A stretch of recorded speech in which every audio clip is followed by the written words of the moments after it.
In today's video, I'm going to teach you how to find your Dropbox password and what to do if you've forgotten it.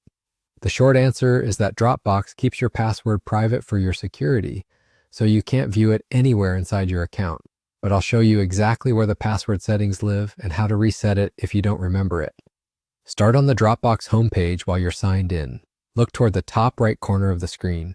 That's where the account menu lives. Click Account, and in the menu that opens, choose Settings. You'll land on the Settings page, which gathers everything related to your Dropbox account in one place. From here, select the Security tab. This is where Dropbox groups sign in and protection options. In the Password section, you'll see the controls that protect your account. Notice there isn't a way to reveal your current password. That's intentional. Dropbox doesn't display existing passwords to keep your account safe.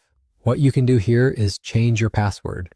If you click Change Password, Dropbox will ask for your current password first, then prompt you to choose a new one. This step prevents someone who has access to your computer from silently changing your password. If you remember your current password, go ahead and complete that form and save your changes. If you don't remember your current password, no problem. On that same screen, click Forgot Password. Dropbox will send a password reset message to the email address associated with your account.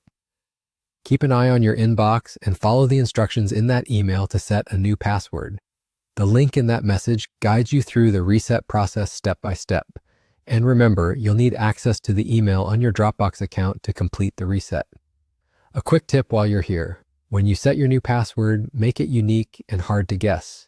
A mix of words or a passphrase you can remember works well. After you've updated it, consider saving it in a trusted password manager so you won't have to rely on memory next time. That's all you need to know for accessing the password settings and recovering your Dropbox password if you can't recall it.